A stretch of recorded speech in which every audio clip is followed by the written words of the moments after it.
Assalamualaikum warahmatullahi wabarakatuh. Halo semuanya, saya dari kelompok 1 ingin memperkenalkan nama-nama anggota kelompok saya, terdiri dari 5 orang. Yaitu yang pertama ada saya sendiri, Inaya Islam Maulida. Yang kedua ada Roberta Belarmina. Yang ketiga ada Salsabila Ayu Sapitri. Yang keempat ada Tiara Patricia. Dan yang kelima ada Widya Putiwardana. Kelompok 1 ini akan membahas tentang pengantar pendidikan Pancasila yang nantinya akan diberikan kesimpulan dan kaitannya dengan kasus yang kita telah cari, yaitu kasus korupsi Jiwasraya. Maka dari itu kita langsung aja untuk membahas dan kita langsung aja untuk presentasi alasan mendasar diperlukannya pendidikan Pancasila. Di masa modern ini, makna Pancasila sebagai ideologi bangsa dan negara Indonesia semakin terlupakan oleh para mahasiswa. Sehingga perlunya mengungkapkan berbagai permasalahan yang terjadi seperti korupsi, kesadaran membayar pajak, masalah lingkungan, masalah disintegrasi bangsa, terorisme, dan narkoba. Sikap ini juga disertai dengan perilaku yang pertama, rasional, dinamis, dan sadar akan hak dan kewajiban sebagai warga negara. Tentunya kita sebagai mahasiswa dan sebagai warga negara harus mengetahui pertama-tama tentang arti dari poin-poin tersebut, yaitu rasional, dinamis. Ketika kita sudah mengetahui tentang arti itu, maka kita tidak akan susah untuk menerapkannya dalam kehidupan sehari-hari. Yang kedua, beriman dan bertakwa kepada Tuhan Yang Maha Esa serta menghayati nilai-nilai falsafah negara. Kita sebagai umat muslim, sebagai orang beragama Islam, harus mengetahui setiap poin-poin yang penting dalam beragama Islam, tentunya tidak lupa dari nilai-nilai falsafah negara. Yang ketiga, mampu mengikuti perkembangan iptek dan seni. Karena kita sekarang sudah di era zaman 2020, yang berarti sudah memasuki zaman milenial, yang memang semuanya serba bisa digunakan melalui teknologi, entah itu dari belajar online, entah itu dari mungkin mengirim barang atau seperti apapun, itu bisa melalui teknologi. Jadi jangan sampai kita sebagai mahasiswa tertinggal dalam hal pengetahuan iptek. Yang keempat, mewujudkan kehidupan yang cerdas dan berkesejahteraan bagi bangsanya. Dan yang kelima, memiliki semangat bela negara, berbudi pekerti luhur, dan berdisiplin sebagai masyarakat. Kita pasti punya tetangga dan punya masyarakat di sekitar kita. Nah, apa salahnya kalau misalkan kita ikut dalam andil untuk setiap program dari masyarakat tersebut? Jadi kita saling bahu-membahu untuk bergotong royong. Lalu, Pancasila dalam hubungan dengan kehidupan berbangsa dan bernegara. Kehidupan bangsa Indonesia akan semakin kuat apabila semua komponen bangsa mampu memahami dan melaksanakan Pancasila dalam kehidupan sehari-hari. Kehidupan bangsa Indonesia memiliki 4 pilar, yaitu Pancasila, Undang-Undang 1945, NKRI, dan Bhinneka Tunggal Ika. Pancasila dalam hubungan dengan kehidupan berbangsa dan bernegara. Indonesia memiliki dasar negara yaitu Pancasila yang memiliki arti penting sebagai ideologi negara. Setiap bangsa dan negara ingin berdiri kokoh dan meminimalisir terjadinya perpecahan di suatu negara. Kehidupan bangsa Indonesia akan semakin kuat apabila semua komponen bangsa mampu memahami dan melaksanakan Pancasila di dalam kehidupan sehari-hari. Kehidupan bangsa Indonesia memiliki 4 pilar, yaitu Undang-Undang Dasar 1945, NKRI, Pancasila, dan Bhinneka Tunggal Ika. Faktor-faktor yang mempengaruhi konflik sosial ada 2, faktor dalam negeri dan faktor luar negeri. Pertama, masih melemahnya penghayatan dan pengalaman agama. Tidak berkembangnya pemahaman dan penghargaan atas kebinekaan dan kemajemukan dalam kehidupan berbangsa. Ketiga, sistem sentralisasi pemerintah di masa lampau yang mengakibatkan terjadinya penumpukan kekuasaan di pusat. Keempat, meningkatnya prostitusi, media pornografi, perjudian, serta pemakaian obat-obat terlarang. Keenam, adanya keterbatasan kemampuan budaya lokal, daerah, dan nasional dalam merespon pengaruh negatif dari budaya luar. Baik, saya akan melanjutkan presentasinya, yaitu sumber historis, sosiologis, politik, pendidikan Pancasila. Pancasila merupakan pedoman bagi semua rakyat Indonesia untuk memperkuat negara kesatuan Republik Indonesia. Oleh karena itu, Pancasila menjadi fondasi utama dalam memperkokoh jiwa kebangsaan. Sedangkan dilihat dari segi objek formal, yaitu pendekatan ilmiah, filosofi, dan ideologis. 1. Landasan historis pendidikan Pancasila. Dalam perjalanan sejarah Indonesia, Pancasila tidak lahir begitu saja, tetapi telah melewati proses yang cukup panjang.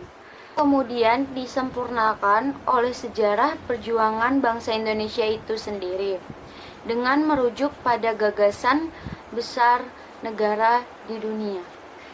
Jadi, wilayah-wilayah Nusantara Indonesia itu sudah memiliki nilai-nilai teguh yang dipegang oleh masyarakat Indonesia.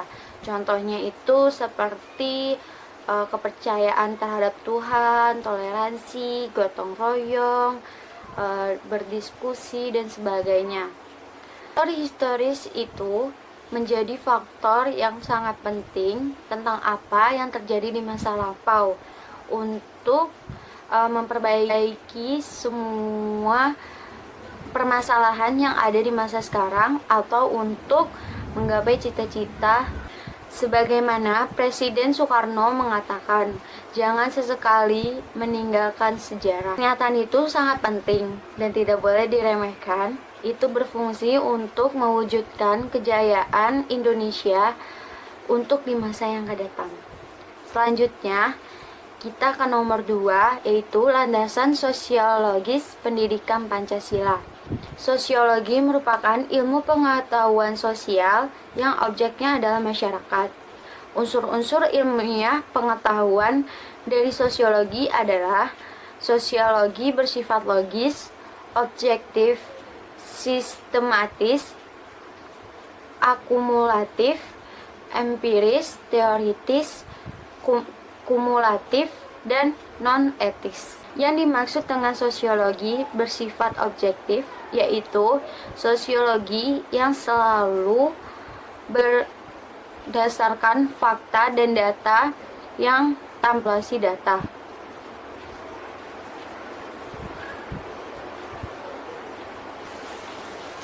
Ada banyak permasalahan sosial yang dihadapi oleh Indonesia. Contohnya itu kemiskinan, radikalisme, dan perbedaan agama. Jadi, dari permasalahan-permasalahan tersebut, kita bisa mengamalkan Pancasila untuk mewujudkan cita-cita Indonesia, yaitu seperti Bhinneka Tunggal Ika. Lanjut ke nomor 3, yaitu landasan hukum pendidikan Indonesia.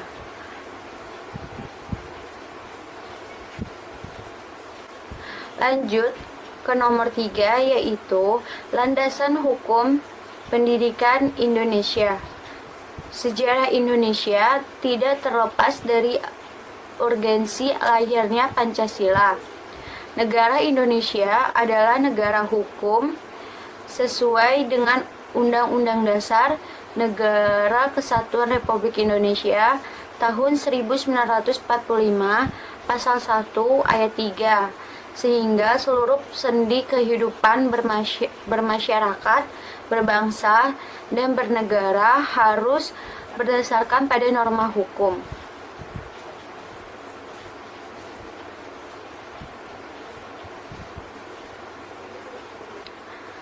Norma hukum tidak hanya dibuat, tetapi harus hidup, berkembang di dalam kehidupan masyarakat. Pancasila adalah salah satu norma hukum yang harus dijunjung tinggi dalam masyarakat. Lanjut, nomor 4, landasan politik pendidikan Pancasila. politik hukum, setiap negara berbeda-beda. Tetapi tidak menutup kemungkinan Indonesia lahir menjadikan Pancasila sebagai ideologinya dan dasar negara hukum pada sidang BPUPKI pada tanggal 1 Juni 1945. Pancasila merupakan sistem filsafat yang memiliki ideal untuk mewujudkan keindonesiaan yang dicita-citakan oleh bangsa. Menurut bangsa Indonesia, Pancasila dinyatakan sebagai paradigma politik hukum.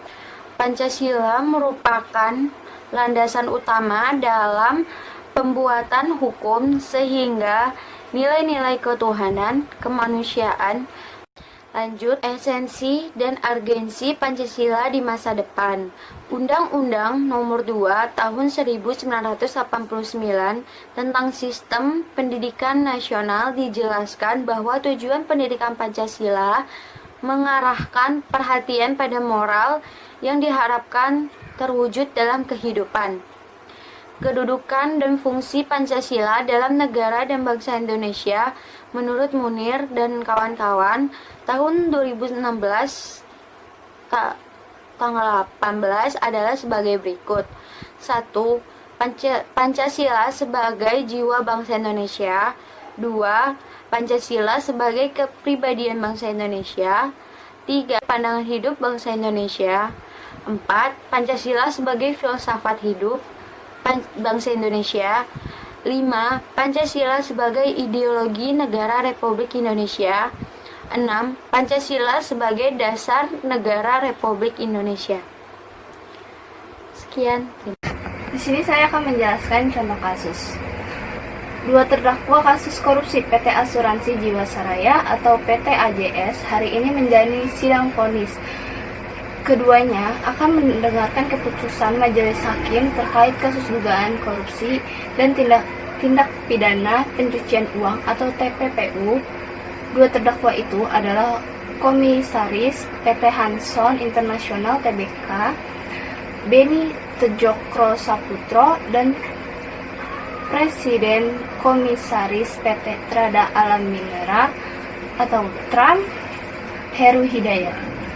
Sidang digelar di PT Tipikor, Jakarta, Jalan Bungur Besaraya, Jakus, Senin 26 Oktober 2020.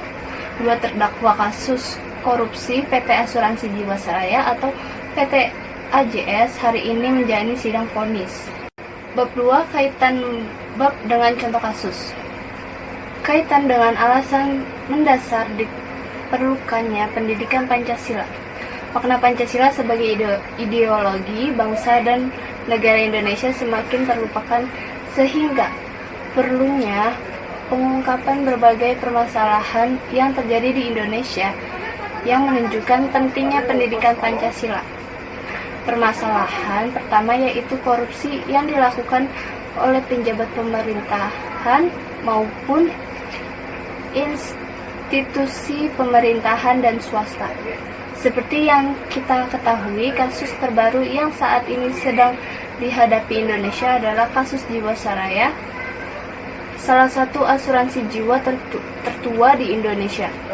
PT Asuransi Jiwasraya merupakan salah satu badan usaha milik negara atau BUMN yang bergerak di bidang asuransi.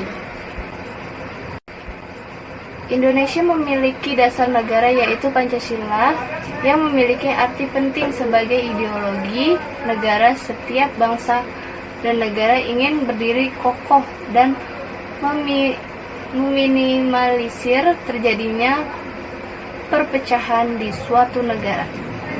Adapun permasalahan negara baik dari segi ekonomi, politik, keberagaman budaya, menegakkan hukuman, serta permasalahan lainnya dapat diselesaikan dengan mengacu pada nilai-nilai Pancasila. Salah satu masalah negara yang sampai saat ini masih menjadi peran adalah membasmi rakyat. Dalam historis Pancasila, di Indonesia, korupsi merupakan kejahatan yang sangat sulit untuk dihapuskan karena nilai-nilai Pancasila tidak tertanam dalam diri para pelaku korupsi.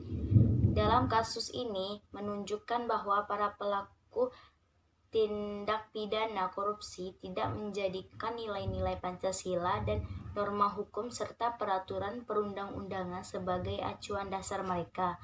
Dampak sosial yang diakibatkan oleh kecurangan yang dilakukan oleh PT Asuransi Jiwasraya, salah satunya adalah kerugian negara, berdampak buruk bagi seluruh rakyat Indonesia karena dapat menimbulkan kemiskinan. Juga dapat mempengaruhi perkembangan ekonomi di Indonesia. Sudah selayaknya para pelaku korupsi diadili sesuai hukum yang berlaku di Indonesia, karena Pancasila merupakan landasan utama dalam pembuatan hukum, sehingga nilai-nilai ketuhanan, kemanusiaan, dan kemasyarakatan harus teraktualisasi dalam substansi hukum.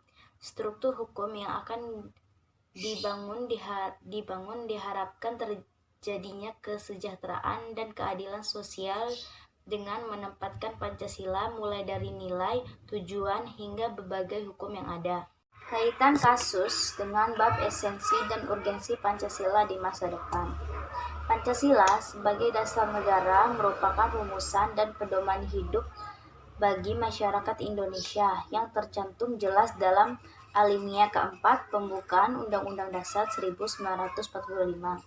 Sebagai pedoman hidup tentu menjadi hal yang penting yang harus diterapkan ke dalam pendidikan generasi mendatang sebagai penerus bangsa bisa menjadi pribadi sebagaimana yang diharapkan dalam nilai Pancasila.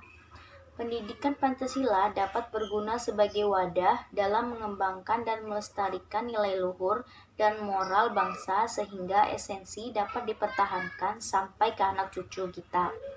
Permasalahan di Indonesia yang belum bisa terlepas dari praktik korupsi diharapkan bisa diminimalisir ketika Indonesia berhasil mencetak generasi penerus bangsa yang mengilhami Pancasila.